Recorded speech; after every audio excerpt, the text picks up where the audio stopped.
नमस्कार बच्चों, आपको पेपर के लिए शुभकामनाएं। आपके पेपर का जो हिंदी का पेपर है उसमें एक टॉपिक है, 4 नंबर का जो टॉपिक है, विभिन्न माध्यमों के लिए लेखन।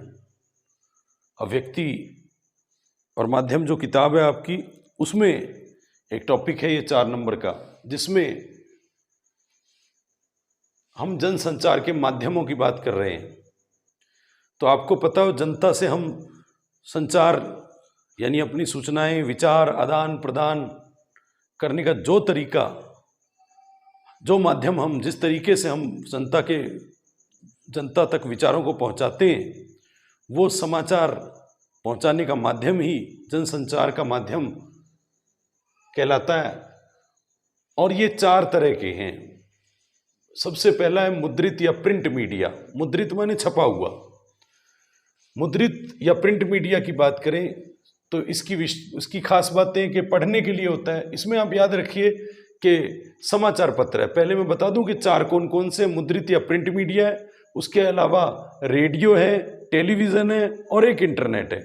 4 हैं, प्रिंट या मुद्रित, रेडियो, टेलीविज़न और इंटरनेट।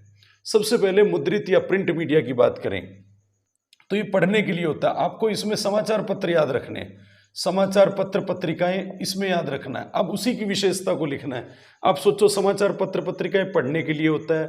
पुराना तरीका यही है। रेडियो तो बाद में आविष्कार हुआ। शुरू में चीन में इसका आविष्कार हुआ। कागज का आविष्कार चीन में हुआ तो समाचार पत्र का, लेकिन छापे खाने का आविष्कार गुटेनबर्ग ने किया था। जर्मनी के गुटेनबर्ग ने छापे खाने का आविष्कार किया।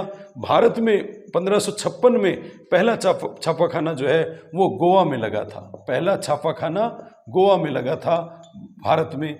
और आजकल जो है मुद्रण, वो प्रिंट जो है कंप्यूटर से किया जाता है।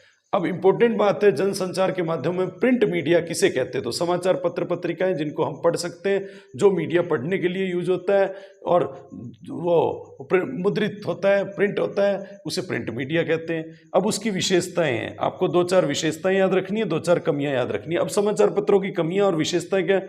सबसे पहले विशेषता क्या है? समाचार पत्र को ध्यान रखते हुए करने हैं कि लिखे शब्द स्थायी होते हैं। मतलब जो लिख दिया समाचार पत्र में, अगले दिन छप करके हमारे पास आ गया, स्थायी है, उसको चेंज नहीं कर सकते पढ़ने के बाद, छपने के बाद।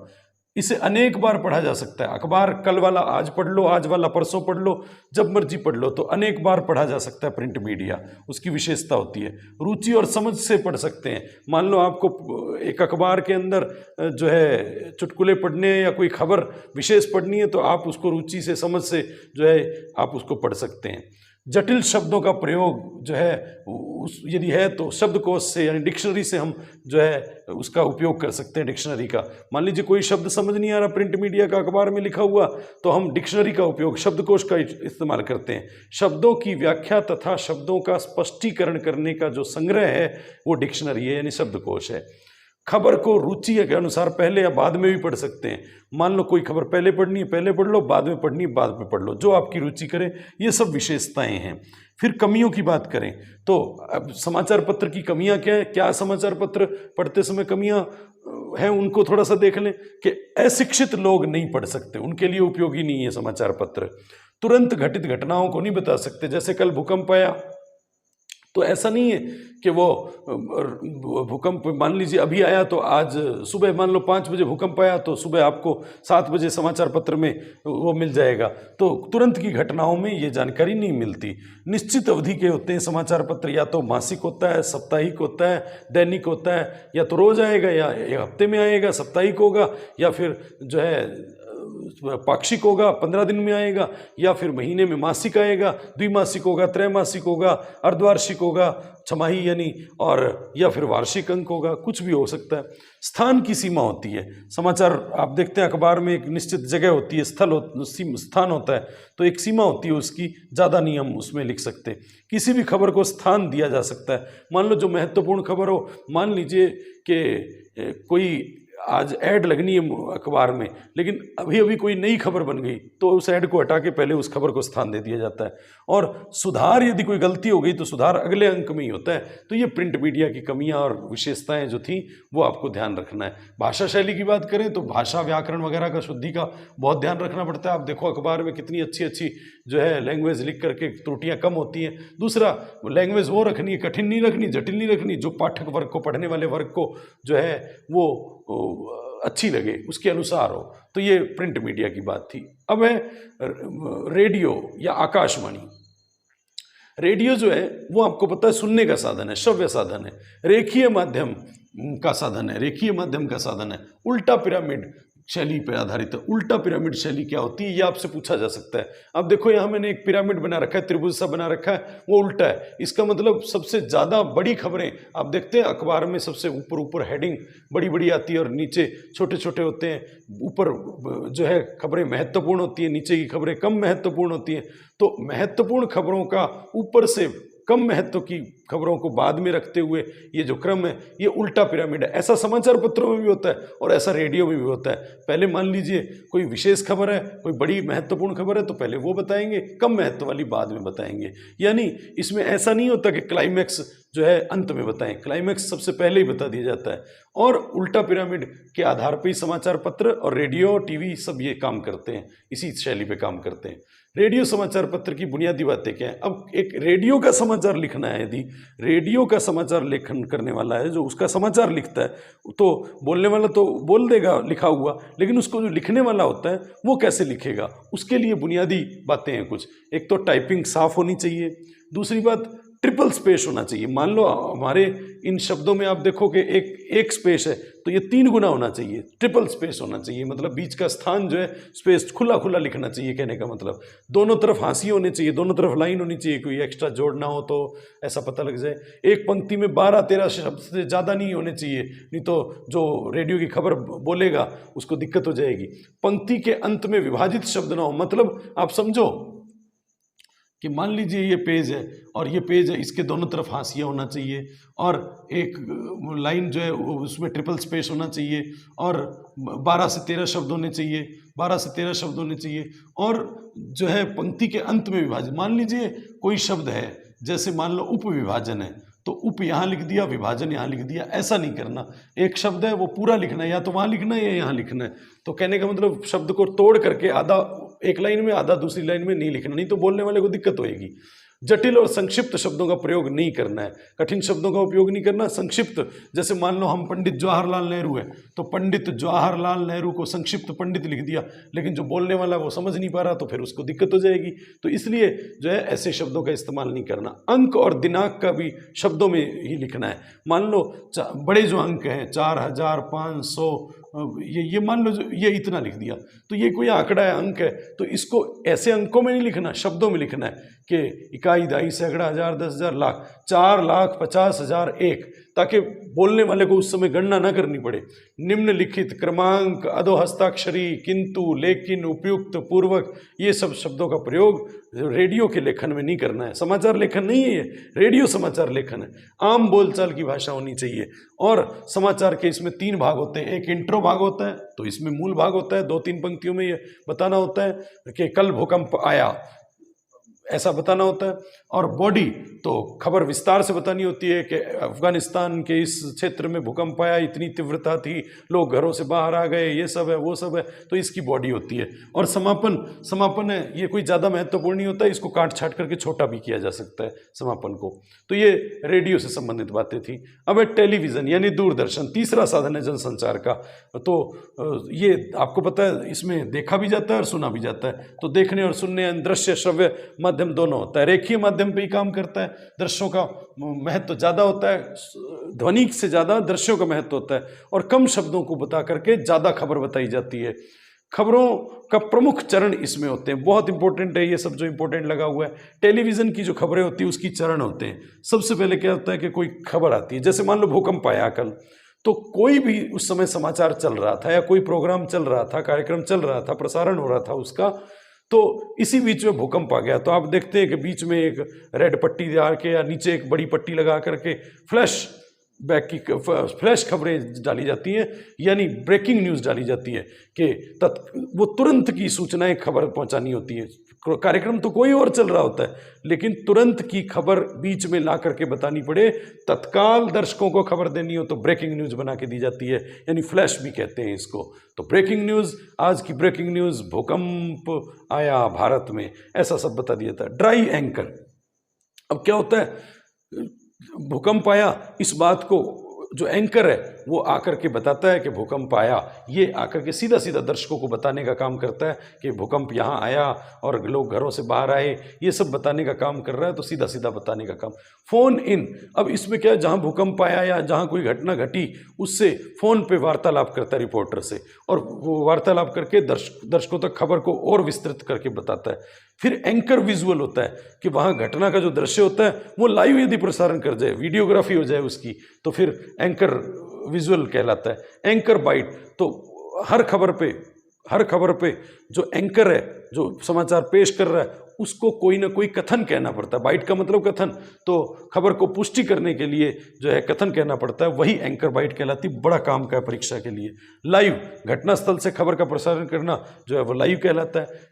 एंकर पैकेज, खबर की संपूर्णता के साथ पेश करना। बाद में जब मान लो सुबह कोई घटना घटी, शाम को वो प्राइम टाइम में रवीश कुमार के साथ या फिर जो है पुण्य प्रसून वाजपेयी के साथ या जो है रूबिका लियाकत के साथ खबरों को विस्तृत रूप से डिटेल में बताया जाता है, या सुधीर चौधरी का डीएनए, तो ये खबरों को बताना जो है विस्तृत संपूर्णता के साथ, ये एंकर पैकेज कहलाता है। एंकर पैकेज कहलाता है। अब क्या होता है, टेलीविज़न की विशेषताएं क्या हैं? एक तो विशेषताएं क्या, खूबियां क्या है, देखो ये इसमें दिखता भी है, सुनता भी है।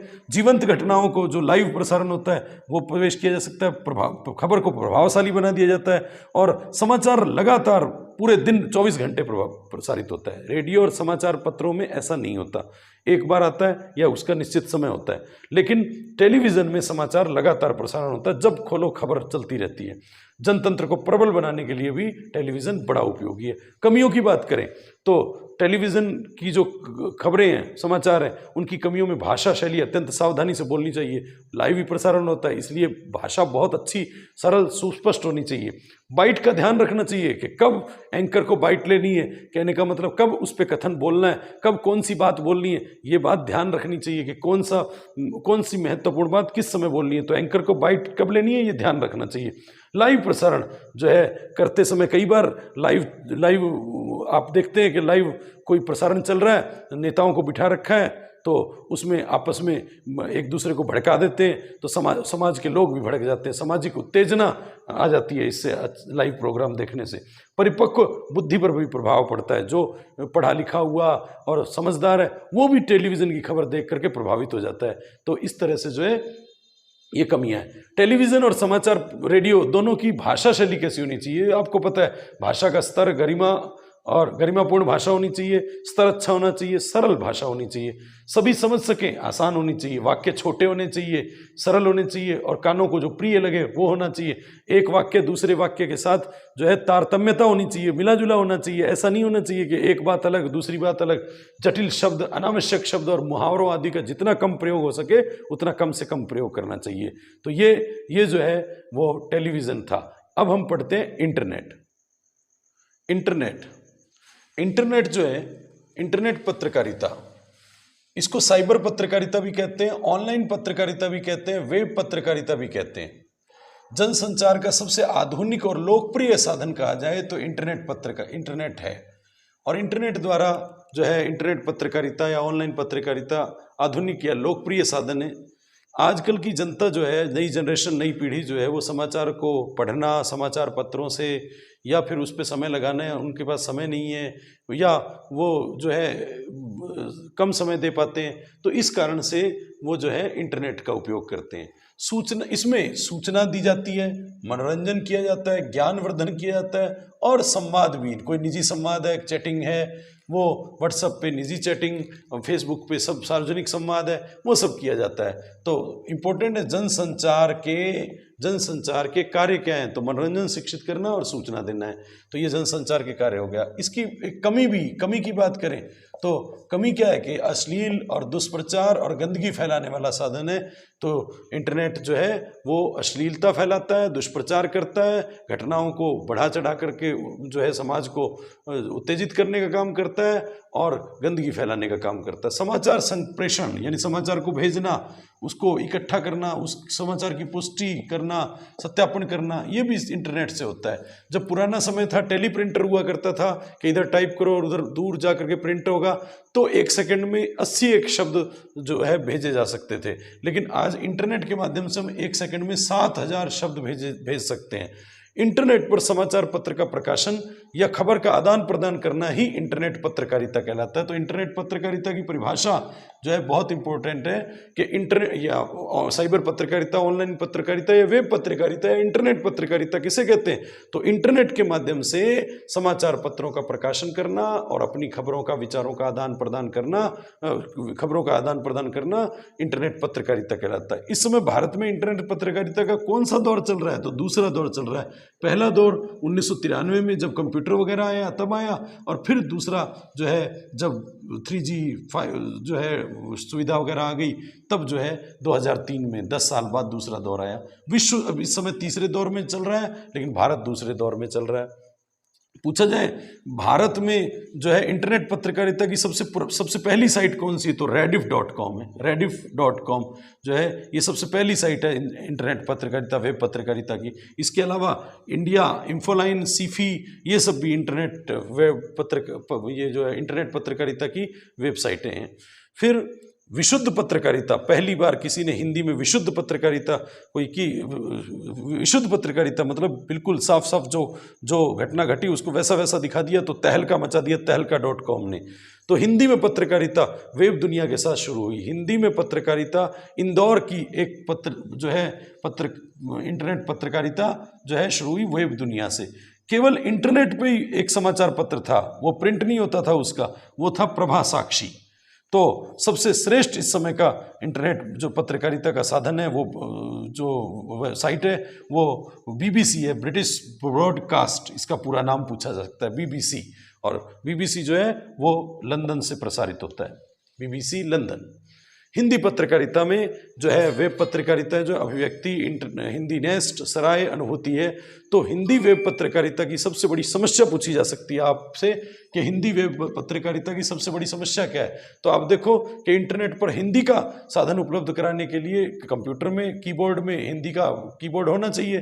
तो लेखन शैली ही उसकी सबसे बड़ी समस्या है हिंदी वेब पत्रकारिता की, क्योंकि मार्केट में आज भी हिंदी का सही जो है कीबोर्ड उपलब्ध नहीं है। तो ये महत्वपूर्ण आपके 4 नंबर का काम था। अच्छे तरह से इसको वीडियो को 2-3 बार अवश्य देखें। ये 15-17 मिनट का वीडियो जो है आपके लिए बड़ा लाभदायक है। धन्यवाद।